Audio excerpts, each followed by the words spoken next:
Boston, the winningest sports city this century. Each championship deriving from a plan. Join us as we discuss the next Boston Banner Blueprint with your hosts, Josh Finkel, Nick Walsh, and Nate Philbrook.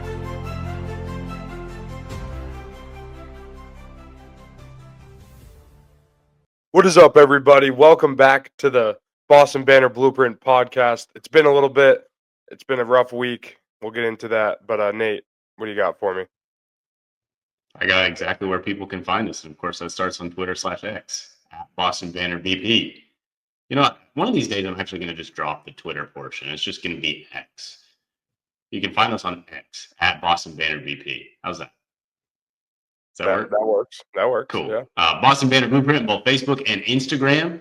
And then boston.banner.blu on the TikTok machine. Thank you, Gina. And what do we got? YouTube, Spotify, and Apple. Boston Banner Blueprint. Go like, subscribe, rate 5 stars, and share with your friends. Let's kick this thing off, boys. It's been a minute. Yeah, I mean, you got a lot of energy. I think by the end of this, that energy will be gone, just like the Celtics season and Tatum's Achilles. Yeah, I mean, not exactly how we thought the title defense would go. Obviously, a tough first 2 games in that Knicks series. They go down 0-2, don't really take care of business. You win the next one, then Tatum gets hurt. You go down 3-1, and then it's like, what happens now? They will themselves to a victory, and now Nick's going to fill us in on where we're at. So you said it best. This was not what we were expecting. But maybe if we're looking around the league, maybe it should have been more on our radar. Like the last 6 title defenses all flamed out before the conference finals. Every one of them going back to the 2019 Raptors. Can I make a point real quick before we get too deep into the Celtics? I know where our season's done, but remember how I said a Donovan Mitchell-led team will go nowhere many times? Round of applause. Go on. Really can't harass on any other team losing because we flamed out just as much. But like I was saying, the last 6 title defenses all flamed out the same time we did. The only one that flamed out prior to was the 2021 Lakers getting eliminated in the first round. But yeah, I know we're going to get into this more with Tatum's Achilles and where that leads. Porzingis's, I don't even know what kind of virus you want to call it. Jesus.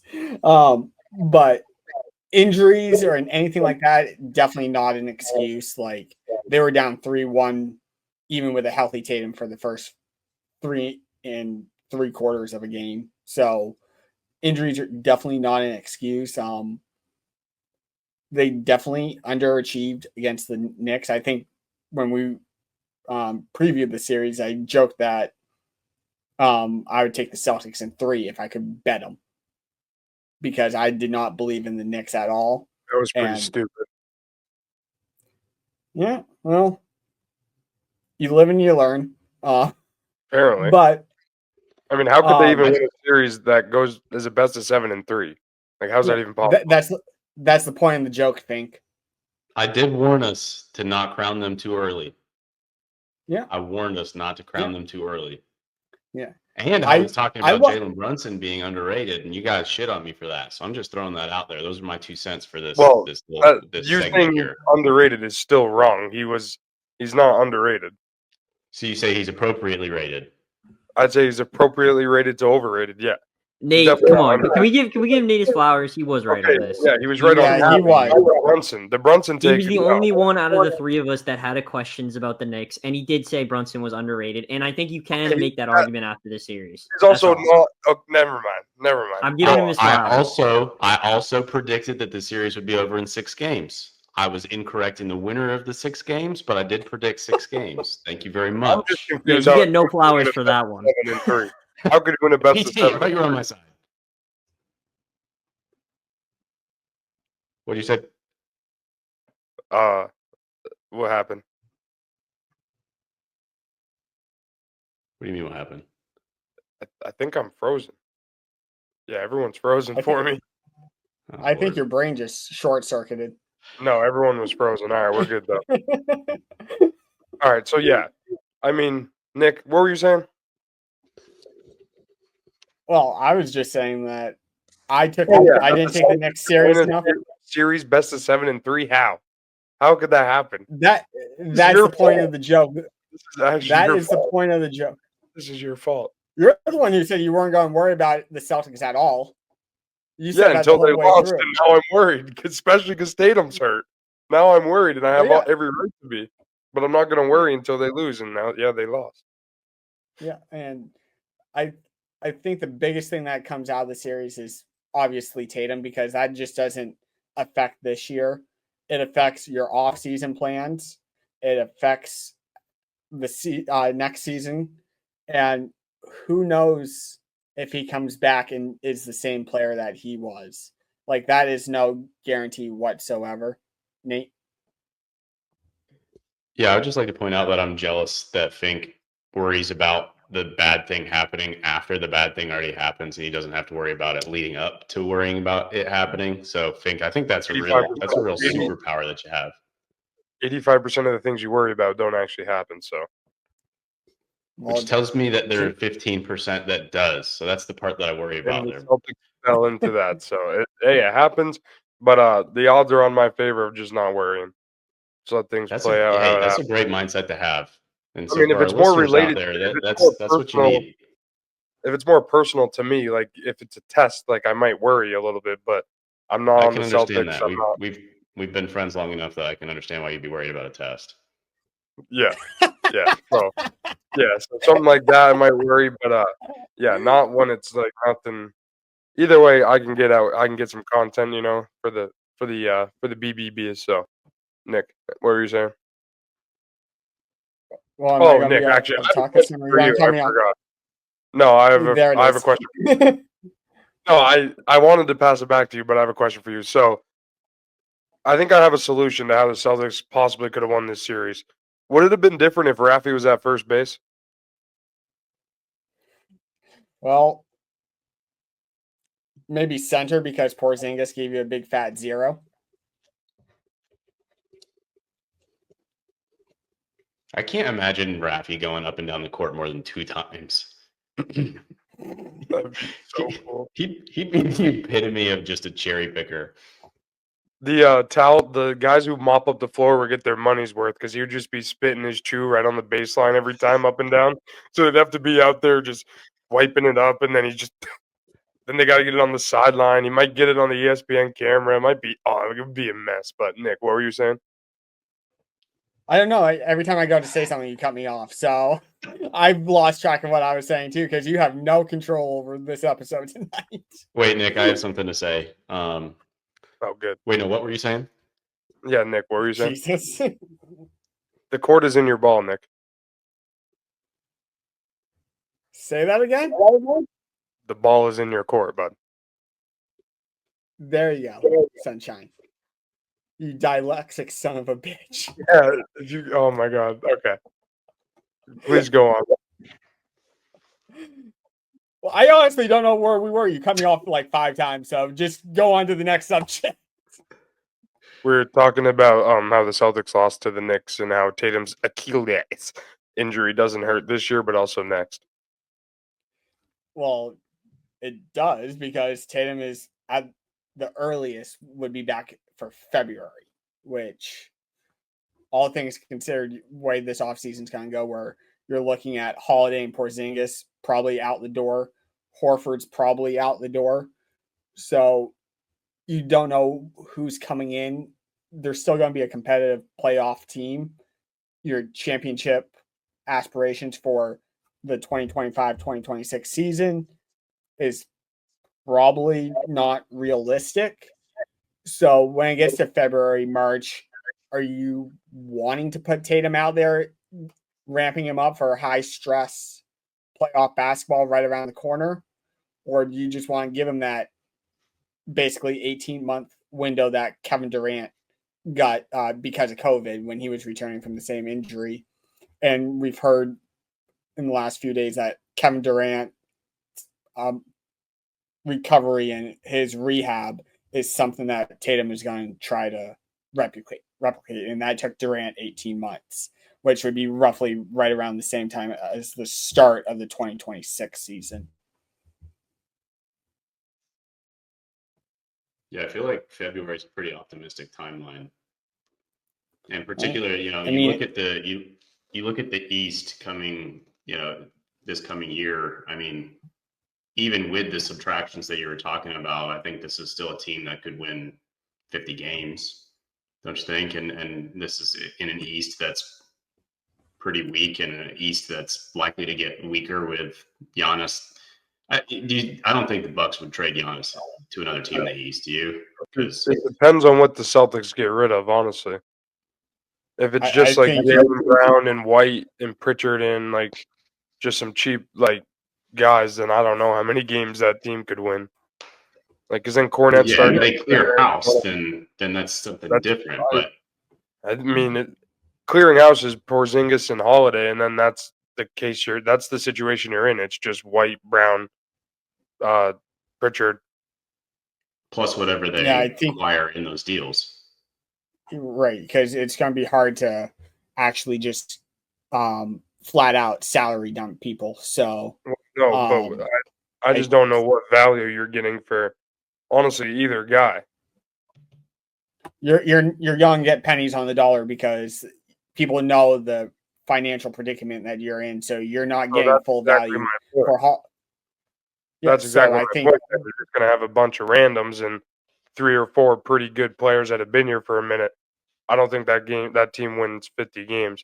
They probably make the playoffs, but kind of hope they kind of don't. I don't know.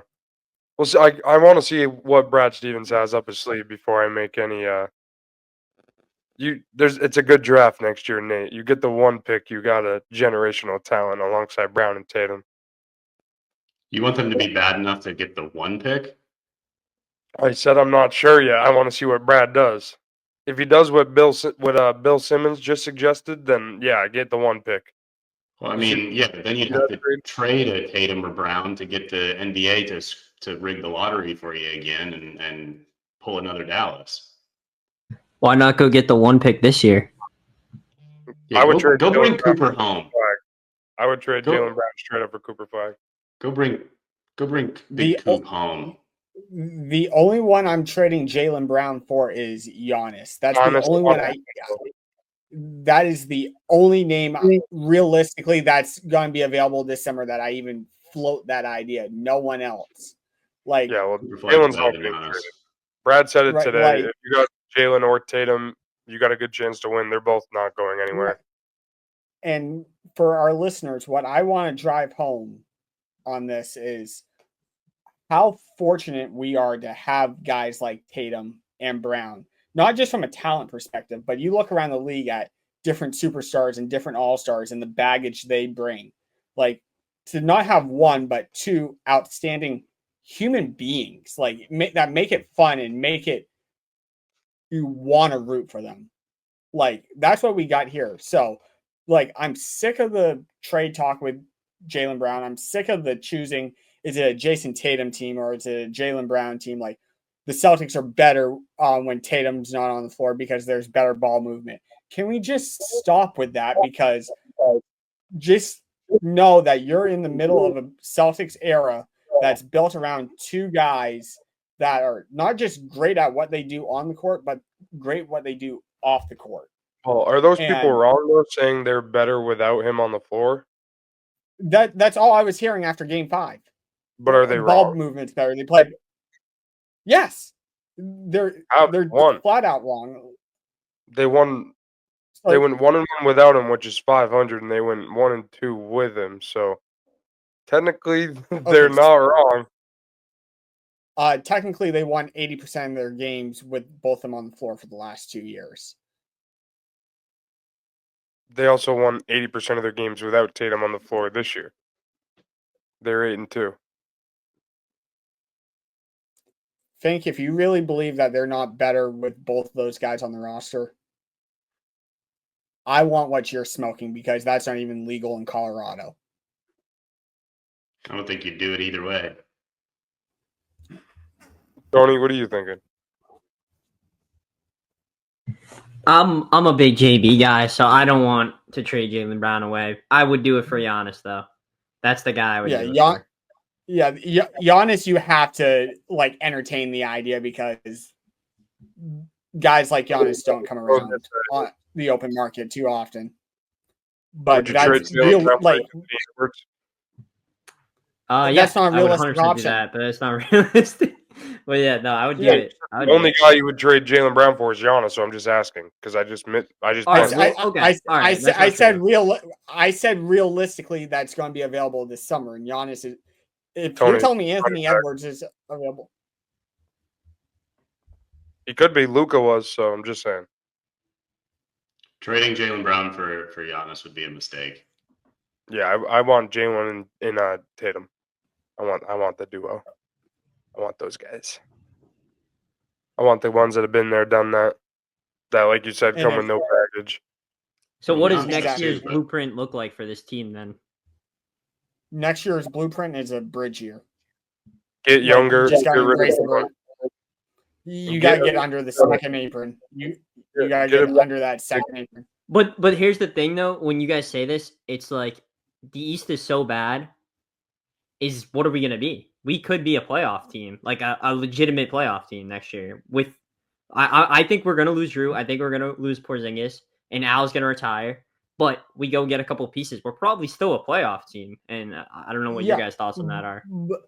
Yeah, we already agreed. I'm not pushing all my chips in next year simply because that was what I'm saying. Okay. Yeah, with the new CBA, you can really only go over that second apron back-to-back years once in a 5-year span. Are you really going to do that?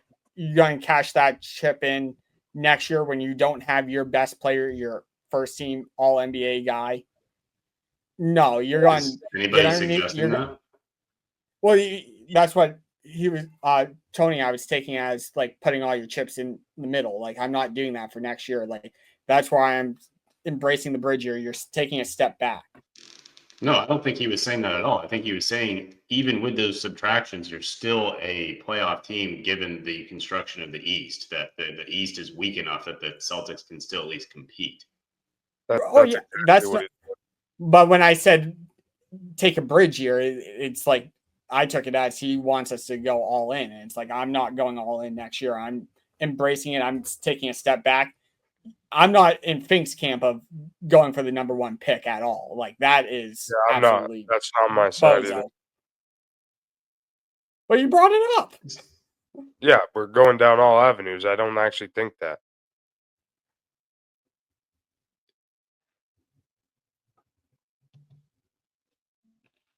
Are you there? Well, you were talking, so I stopped. I said 3 words and stopped. Like, okay. Let's talk Tatum. Tony? Well, I mean, I'm a producer. I thought you guys were running the show right now. This is your show, man. You guys got nothing to say about Tatum being out for a whole year, most likely next year? Nate, you got to have some thoughts with that. Obviously he had the surgery right off, right? So supposedly, and I'm clearly no doctor, but supposedly the urgency with getting the surgery on a ruptured Achilles is key to the timeline in which the player returns. And so I don't know what timeline Durant was working on, injury to surgery.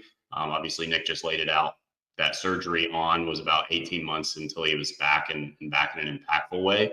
But the surgery right after, he then stayed in New York and saw his team. Go ahead, Fink.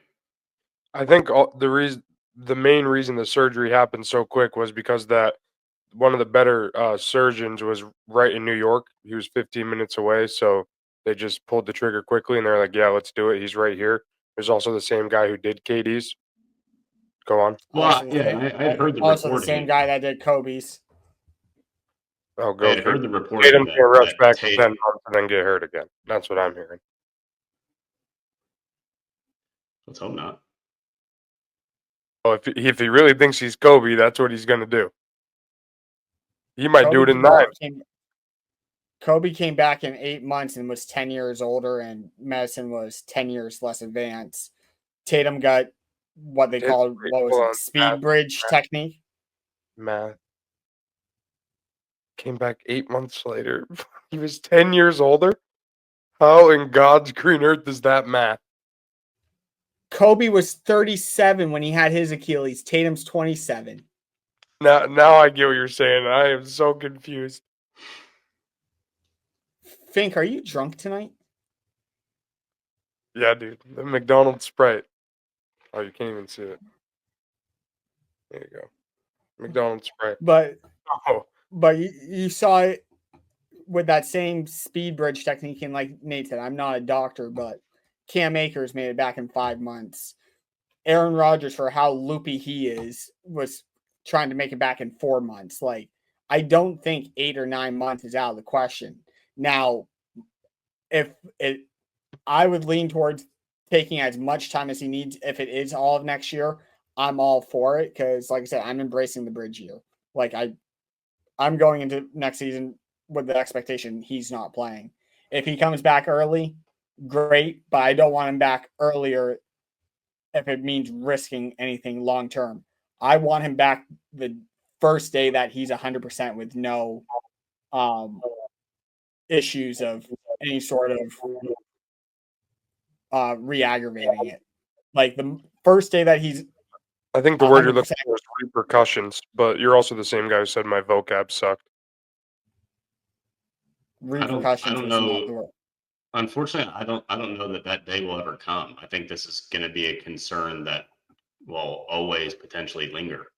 And if he were to re-injure that same Achilles, I mean, my goodness, that could be a Tristan Cassis example of blowing his knee up. That if he were to re-injure that Achilles again,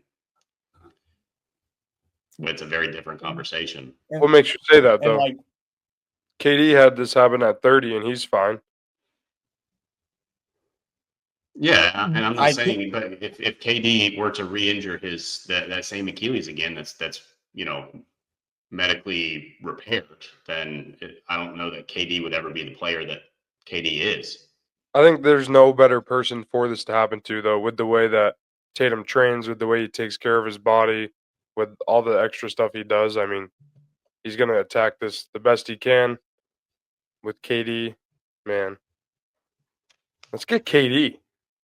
Tony? No. What do you think? Tony, get KD on the pod.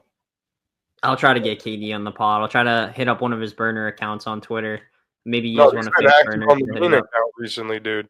I know. I've seen. I'm sure, but sure he has some burners out there still. Yeah, It's KD. Come on now. So yeah, book KD. Put him at number 1. I know the list is getting full, but put him at 1. Mm-hmm.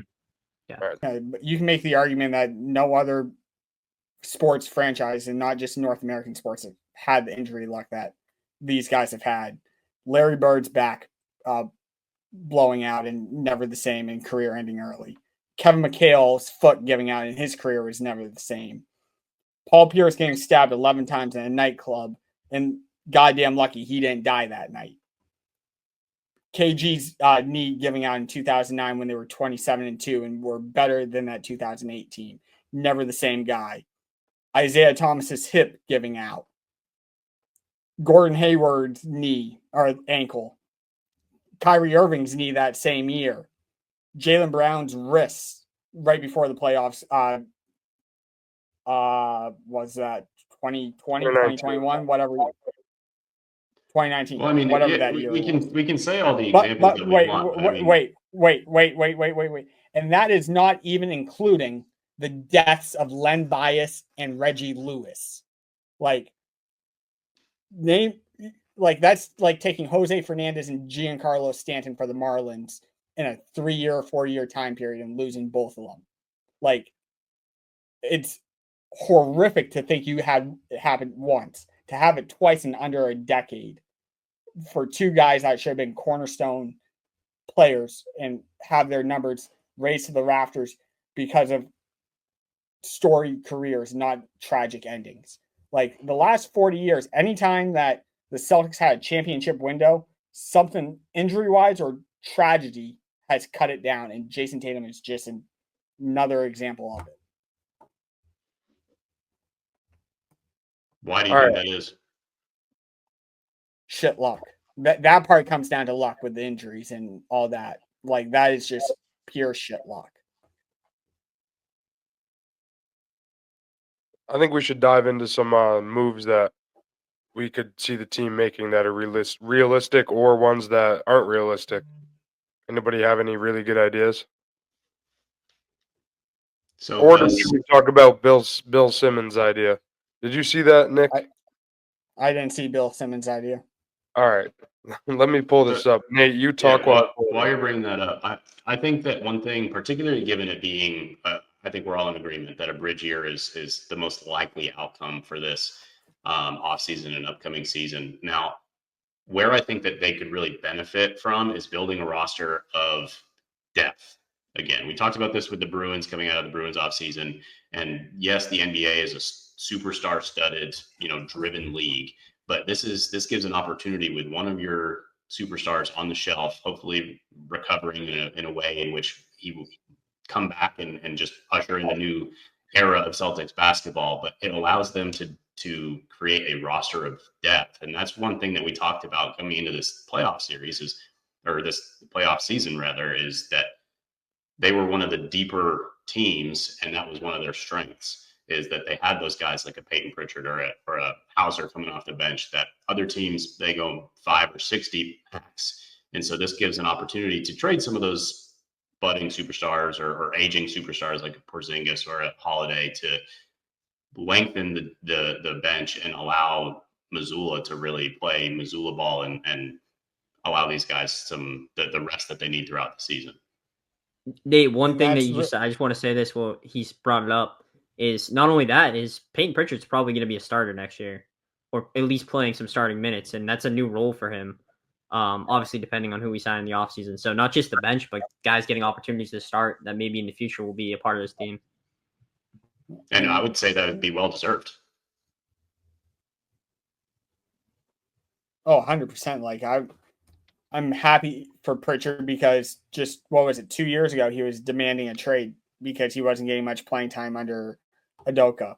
And to see him work his ass off to come from like the blowout game depth point guard to the 6th man of the year to transitioning into what we all believe is the starting point guard role, because we all believe Drew is out the door, which I just want to say Drew was a fantastic Celtic, and I hate this CBA that we have to get rid of a guy like this, because he is a guy that is so easy to root for and is the anti Rafael Devers that will do anything for the team and not complain whatsoever. 255 WRC plus since John Henry came to visit. Thank you very much. You didn't have that one ready or anything, did you think? 144 WRC plus in the season. 400 OBP. Hitting damn near 300. Leading the Red Sox in RBIs, over 40. All right, anyway, keep going. But no, I pulled up the trade. So Bill Simmons trade idea.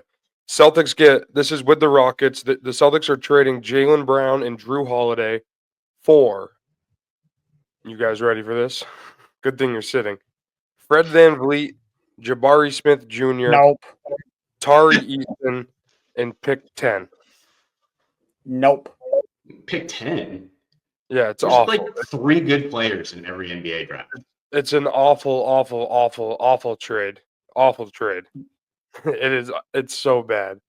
Bill Simmons came out with that? Yes. With Ryan Russillo. Bill Simmons is always such a Boston. He doesn't love Jalen though, and I think he knows how much Jalen and Ime Udoka like each other, and obviously Udoka, the coach of the Rockets, so I think he sees a fit there, but hell no.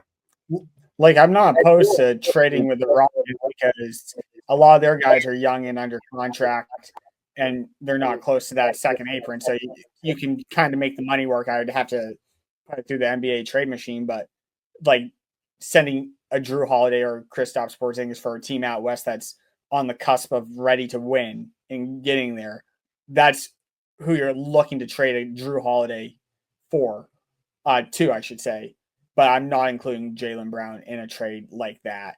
When you're bringing back a big money guy like Van Fleet as well, that is absolutely no go. Yeah, I agree. I think it's hard not to. I mean, Jabari Smith Jr. is kind of intriguing, but he hasn't done much in the league. But he was really fun to watch at Auburn. But yeah, no, I'm good. You guys remember a different Jabari Parker? Dude was Yeah. supposed to be so good. He was on the Celtics for a year. Yeah, injuries, man. He was raw, as the kids say.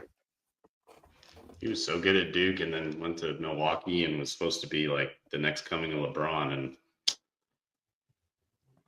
never came through. I think he's in China now. No, I think he's playing for FC Barcelona. Oh, is he in Europe? Yeah, I'm gonna tell you right now, Jabari Parker. He was so good. Good pull, Nate. I do what I can. Yeah, he's playing for FC Barcelona. Well done. Oh, Tony's 2 minutes. Tony. Oh, today, guys, we're gonna keep it is a very, very simple question. It's just gonna be the simple. Whoever's finger comes up first gets the point. Nick still in the lead with a commanding lead. Fink is at -1. Nate, I know you're in the positives. I just can't remember what you're at, but we'll put the little tally up there. I think you're something around that as well. I'm gonna hold something up. It could be money. Probably gonna be money. And all you gotta tell me is who's the president on this bill. So it's gonna be one of the bills. It's not a coin. It's just a bill. I know my camera's a little blurry right now, so this is gonna be extra difficult. I was going to say, can't you just say what the currency bill is? No, I can't. The blur is the added effect. All right, you gotta battle through it. It's the elements of this game. I'm holding up in 3 seconds. 3, 2, 1. Ben Franklin. I saw Fink's hand. It was finger right up first. Ben Franklin. Yep, Fink gets the point. God, He knew the rules. Wait. He knew that. But Ben, Did you know Ben it? was never a president. You said a president on the bill. Oh and he was yeah, never I'm a an idiot. president. But You it did. was a trick question. You know what, Nate? You get half a point for that. Yes. I still 2.5. finally won.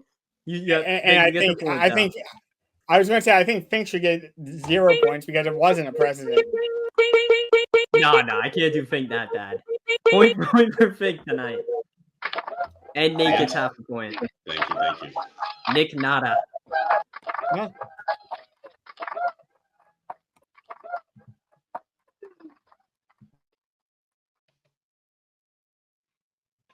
So that just means Fink is back to 0.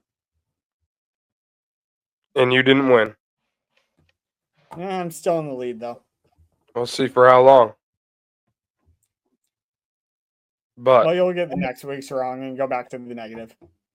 well, don't forget we're doing another episode right after this, so we'll see what happens in that one. But I think we should. I would It's just say almost that to our viewers. It doesn't. They're still gonna watch it. Why does that matter? Someone explain to me why that matters. Tony, leave this in. I want an in-depth analysis why it matters that we tell them we're recording an episode after we do this episode. Please. Because we usually tell them that we're recording Thursday. Christ Yeah, almighty. but It doesn't drop on matter. Thursday. It doesn't matter. Thank you. This is not the content, boys. Let's keep it on the Yeah. Celtics now. This isn't it. All right, let's do some realistic trade proposals, one each, and then let's wrap up the season and get out of here. Sound good? Nick? Sure. We could do a look ahead to the next series if you want. Oh, wait. Never mind. All right. Nate, how about you start? Who is one player you would like to see the Celtics trade for this offseason? Yeah, I don't think I'm the guy you want to start with. I think you have a good idea. We were talking earlier. It starts with an L. His last name starts with a J. Plays in the Lakers. Nah. No. Don't recall. All right, Nick, you start us. So there's not a specific name I want them to trade for. I just want them to be able to send out enough money to get him under that second apron, because Which is how much? they are roughly 20 million over that second apron right now, and that's not including the pay raises that Brown and Tatum are about to get next year.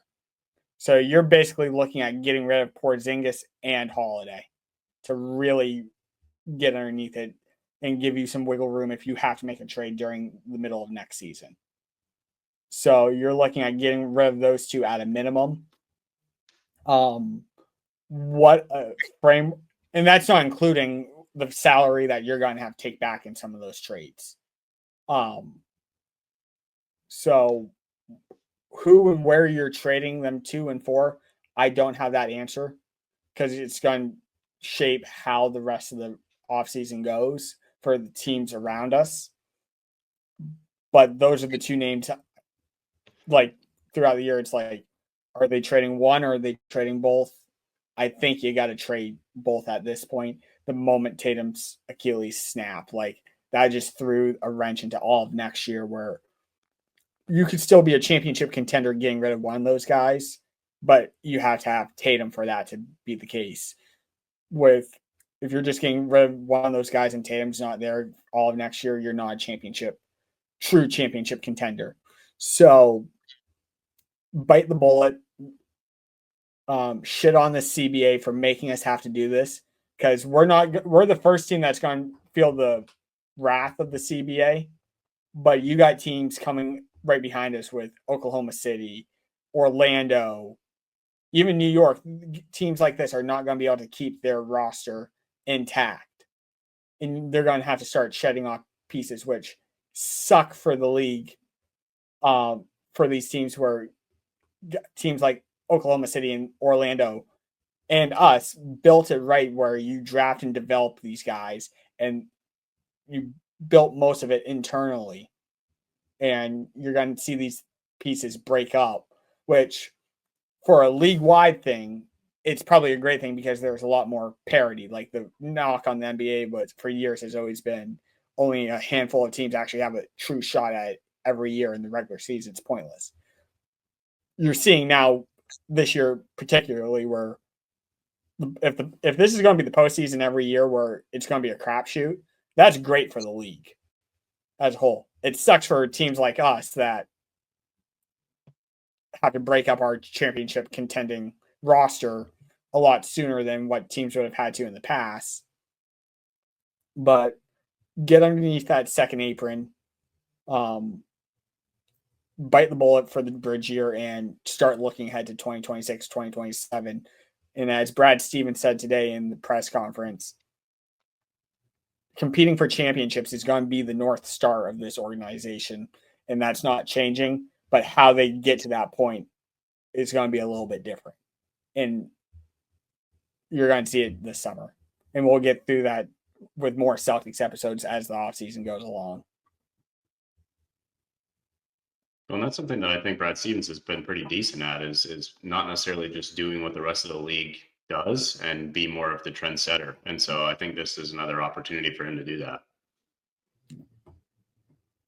Yeah, for me, I'd like to see them trade for like a true big man, maybe Zubac from the Clippers. Probably not going to happen, or Walker Kessler from the Jazz. I think Thank you, Fink. You just threw out my name. That's the guy I want. And you threw him out at midseason as well, Walker Kessler. But yeah, so go on. I just want someone like we got dominated on the glass in it. What? I said cheap salary, so yeah, that like Zubac would be like.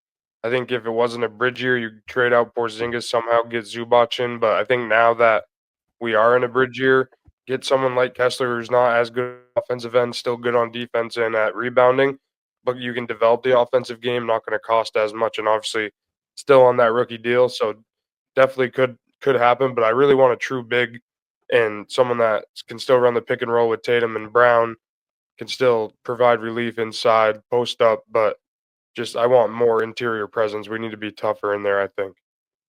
And hell, Joe will have him shooting 10 threes a game by the end of the year. Exactly. Like we're good.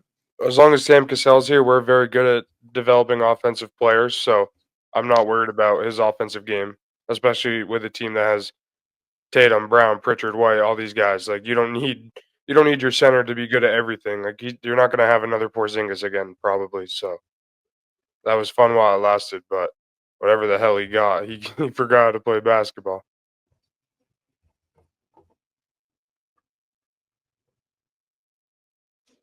Any other ideas? So I think you just named him Porzingis to a center needy team, maybe like an LA Lakers, like you said. Send him to the Lakers and then somehow get us a center. A more traditional center, one Yeah. that allows the wings to operate as wings. Yeah. This might be like the little kid fan in me still. I'm not helping the Lakers out, even if it's the best thing for our team. Fuck the Lakers. Like I'm not doing a deal with them for anything. Well, you're I'm sending not Porzingis. You think sending Porzingis the way that he just played helps them? Nick, also, Luka hates It's also- Porzingis. Luka hates Porzingis. That forces Luka out of LA. LeBron's also going to Cleveland in the offseason. He's taking the opt out. It would break the Lakers, trust me. I don't think LeBron's leaving the Lakers if Bronny's there. With how much he did to get Bronny into the league, and forcing the Lakers to draft him, I'm not seeing that happen. I think they can probably swing a trade for him. Shouldn't cost too much. But And I who think that's are good. who are the Cavs shedding off their roster to make that money work? Whoever they want. Darius Garland, who flopped again this year, you can get rid of him. You can get rid of Jared Allen and have Mobley really be your big man. Put LeBron right in at the 4. Still have not Karis LeVert, DeAndre Hunter. Mobley's better at the 4 than he is at the 5. That's fine. He's gonna have to play the 5 now because Braun's coming home. Lead GM, baby. But I think this is a perfect time to wrap up this episode and the Celtics season. We're obviously still going to be dropping Celtics content, really diving in, seeing what we can do, maybe getting on a Knicks trade machine and seeing how we can make money work, what pieces we can take on, what pieces we have to ship out, but really see what we can do there. But any final thoughts, fellas, on the Celtics? Ended too soon. Yeah. Unlike this episode. Tony? Rebuild and reload. Nate, what do you got for us? Nothing. You're lying.